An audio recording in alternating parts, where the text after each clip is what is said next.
आपल्याच गावात येऊन आपल्यावरच गेम करून गेलाय. आता फक्त शाळा चालू होऊ द्या रे, मग त्याची मुद्दाम खोड काढायची आणि त्याच्यावरच उलटी गेम करायची. माझ्याकडे एक आयडिया आहे. काय असं पण ते बाहेर गावचं आहे, मग त्याला शाळेत यायला उशीर होणार. बरोबर? हां बरोबर. मग आपण एक काम करायचं, आपण सगळ्यांनी लवकर शाळेत जायचं. तिथं जाऊन एकानं त्याच्यावर लक्ष ठेवायचं. ते येताना दिसला की आम्हाला शिट्टी मारून खुणवायचं. ऐकायला पुढचं सांग पटापटा. थांबवायचं, तेच सांगतोय. आणि नीट कान देऊन ऐक. एक जण लक्ष ठेवायला गेला की आपण दोघांनी शाळेच्या भिंतीवर त्याचं आणि केवळाचं नाव लिहायचं. अरे पण असं केल्यावर केवढा त्यात घावणार की ती नाही मध्ये पडणार. अरे अशा मॅटरमध्ये पुरी लगेच पाय काढून घेते ती. आणि जरी तिचं नाव खराब झालंच तर चांगलंच आहे की सागरे. कसं काय? हे बघ, जर तिचं नाव खराब झालं तर ती 100% आब्याचा नाद सोडून देणार. आता ते कसं काय ते बी सांगतो. कारण अख्ख्या शाळेत तिचा आणि त्या आब्याचं लफडं फेमस होणार. आणि एकदा का लफडं फेमस झालं की केवढाला सगळ्यांपुढं तोंड दाखवायला लाज वाटणार. आणि ते त्या आब्याचा नाद सोडून देणार.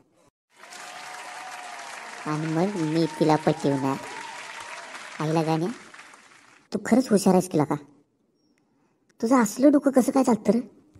तू ना पोलिसांचं पिक्चर बघत जा, मग तुझं बी डोकं चालेल बघ असं. हा काय? एवढं शांत करायस? आठवण येते का कुणाची? तुला कसं कळलं? तुझं डोळं सांगतात की सगळं. आणि कुणाची आठवण येते हे पण सांगतात डोळे. दादा तू कसं काय राहिलास रे तिच्यापासून इतके दिवस लांब? तिला न बघता, तिच्याशी न बोलता कसा राहिलास तू दाद्या? अबे आपलं प्रेम ना आपल्या हृदयात असायला पाहिजे. मग ते दूर जरी असलं ना तरी त्याचा स्पर्श आपल्या आसपास जाणवतो. मला काय येत नाही असं प्रेम करायला. मला तर असं झालंय, आता केव्हा शाळा चालू होते आणि मी केव्हा तिला डोळे भरून बघते. तुमचं हेच चुकतं.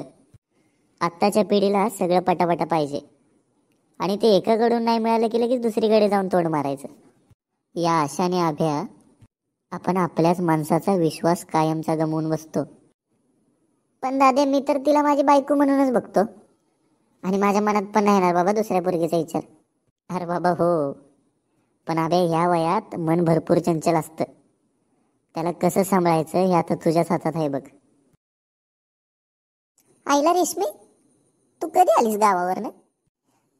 आता शाळा सुरू होणार म्हटलं यायला नको वे गावाला. शाळा? आणि कधी सुरू होणार आहे शाळा? मध्ये आता तरी त्या मेंदवाचा वापर कर. यंदा 10वी आहे. नापास झालास ना तर बस म्हशी फिरवत डोंगरातनं. अय बोले, तू नका लय हुशार बनू. मला माहित नाही तू 10वी करून काय करणार आहेस.